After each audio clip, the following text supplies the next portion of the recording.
गणेशाय नमः. सार्थ श्री ज्ञानेश्वरी. माऊलींच्या चरणी माझे साष्टांग दंडवत. ज्ञानेश्वरी 3 सप्तके. जो श्रवण करील विवेके, तो होय ज्ञानी अधिके. येथे संशय नाही. येथीचे वृक्ष पाषाण, ते अवघे देवजान. म्हणे एका जनार्दनी, येथे संशय नाही. अध्याय 7. ज्ञान विज्ञान योग. क्रमशः वाचन भाग 2. तेव्हा हे पार्था, ही महतत्वादी माया नदी पार करून माझ्याकडे येऊन माझ्याशीच म्हणजे जीवाने परमात्म्याशी एकरूप होण्याचा सुखद आनंद हा कसा मिळवावा ते ऐक. ही माया नदी कशी आहे ते ऐक. ही माया ब्रह्मरूपी कड्यात असताना तिच्यामध्ये संकल्परूपी जल उगम पावले. त्याला पंचमहाभूतांचा एक छोटा बुडबुडा आला. ही नदी सृष्टीच्या विस्तारूपाने गतिमान झाली असून ती कालगतीच्या कर्म आणि मोक्ष या उंच असलेल्या तीरांना ओलांडून पुढे चालली आहे.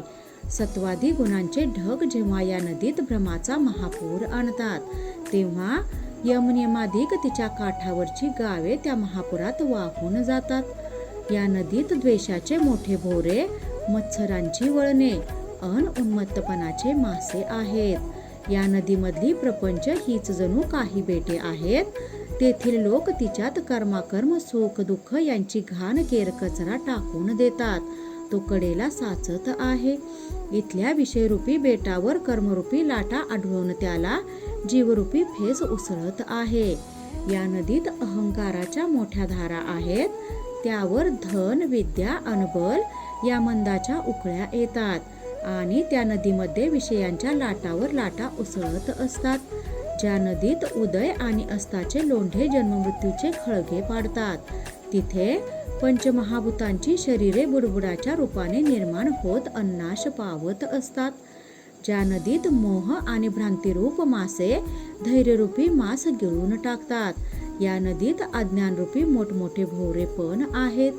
या नदीत भ्रांतिरूप गढूळपणाने आशारूप गाळात प्राणी अडकतात आणि रजोगुणाच्या खळखळाटाने स्वर्ग व्यापून टाकतात.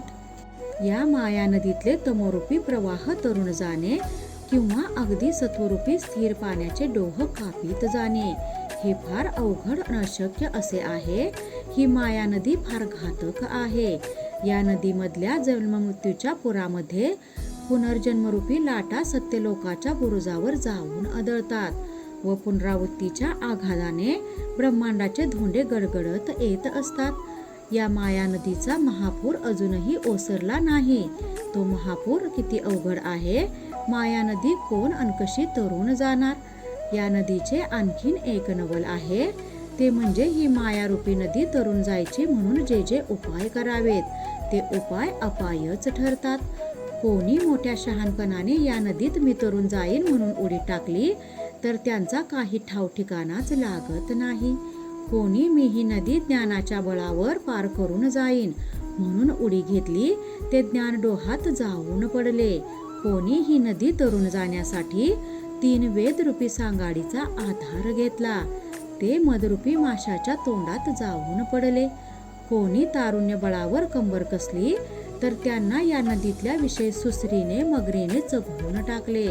काही जण म्हातारपण आले की वृद्धिभ्रंश रूपी जाळ्यात सापडतात आणि चारी बाजूंनी व्यापले जातात.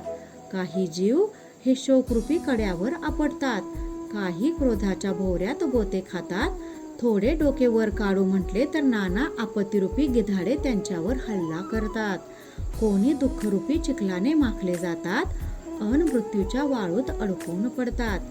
जे कोणी यज्ञ यागाधिक उपासना करतात त्यांना स्वर्ग लाभतो. ते त्या स्वर्गसुख रूपी कपारीत अडकून बसतात. कोणी कोणी तरी कर्ममार्गाच्या आचरणाने मोक्षप्राप्तीचा मार्ग निवडतात, पण ते कर्म कर्तव्याच्या जाळ्यात अडकून पडतात. या माया नदीत वैराग्यरूपी नाव चालत नाही. तिला विचारांचा दोरा नसतो, आधार नसतो. तरी पण निदान ही वैराग्यरूपी नाव, हा भवसागर, ही माया नदी तरून जायला थोडीशी उपयोगी पडते, पण ती सुद्धा फार क्वचितच. पण ही माया नदी केवळ जीवाच्या अंगबळाने तरून जाता येते. हे जे म्हणतात ते कशाच्या आधारे ते मी तुला सांगतो ऐक.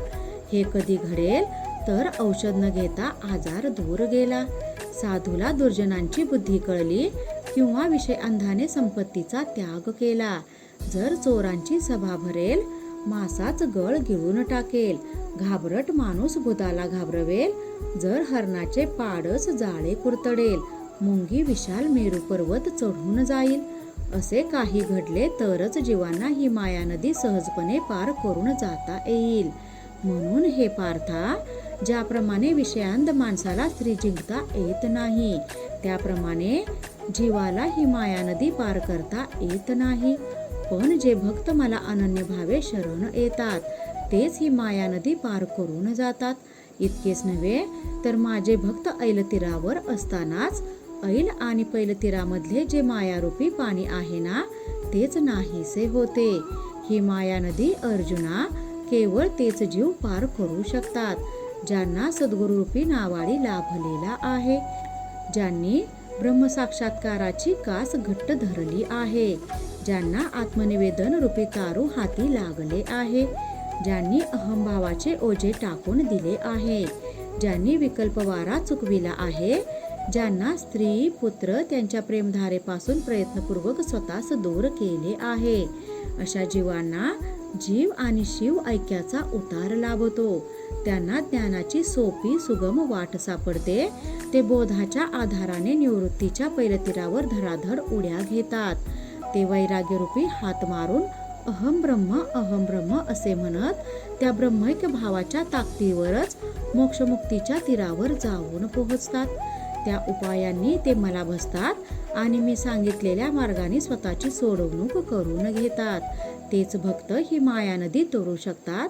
पण पार्था, अशा भक्तांची संख्या अगदी फार कमी असते. असे भाग्यवंत विरळच असतात.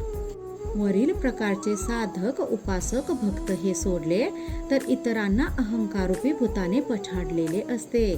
त्यामुळे त्यांना स्वतःच्या आत्मज्ञानाचा विसर पडतो. त्यावेळी त्यांना नियमरूपी कपड्यांची आठवण राहत नाही.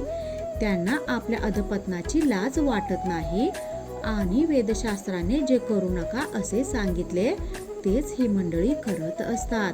अर्जुना, खरं म्हणजे ज्या आत्मकल्याणासाठी त्यांना हा मानवी देह मिळाला आहे, त्या जीवित कार्याचा त्यांना विसर पडतो, असे लोक इंद्रियरूपी गावाच्या राजमार्गावर माझे पण आणि ममत्व या विकारांचे समुदाय गोळा करतात.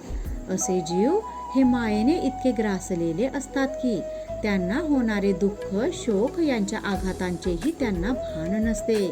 त्यामुळे हे असे असंख्य जीव या माया नदीत बुडतात. मला येऊन मिळत नाहीत.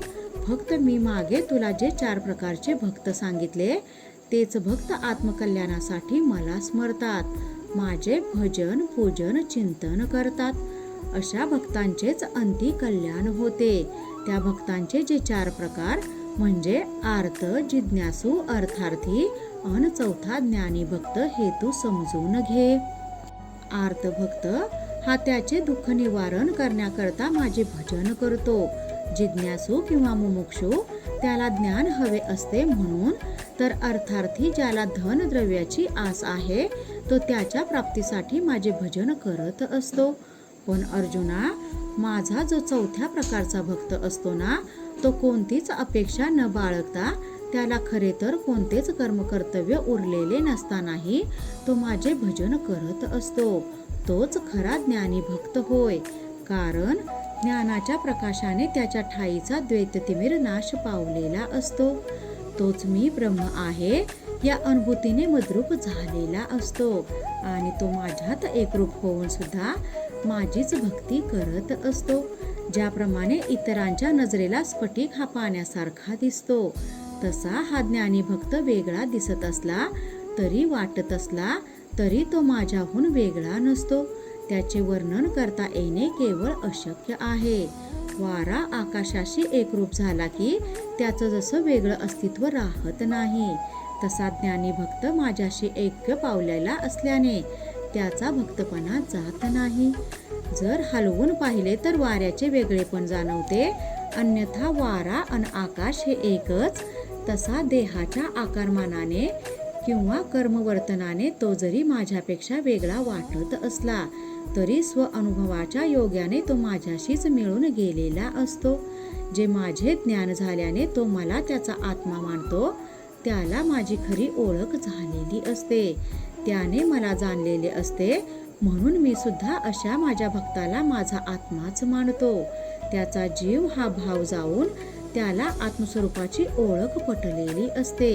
तो देह धारण करतो म्हणून तो केवळ माझ्याहून वेगळा वाटतो इतकंच.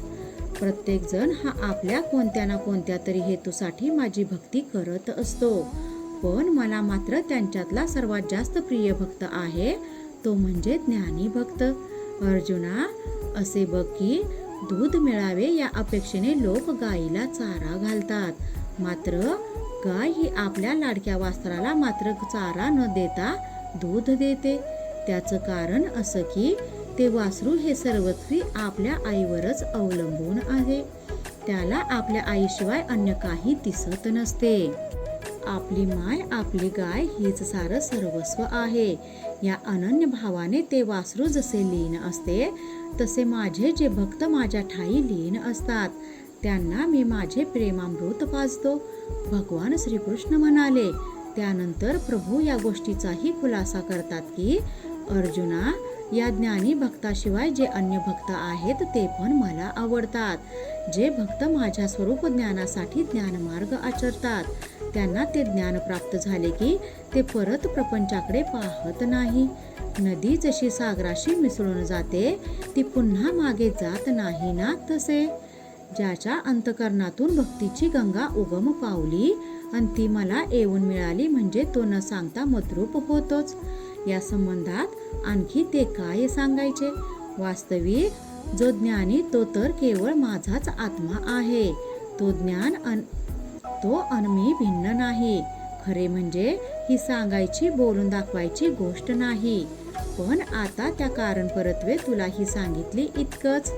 जो भक्त विषयरूपी घनदाट झाडीतून काम, क्रोध यासारख्या संकटांना तोंड देत सद्वासनेच्या पर्वतावर चढून आला आहे.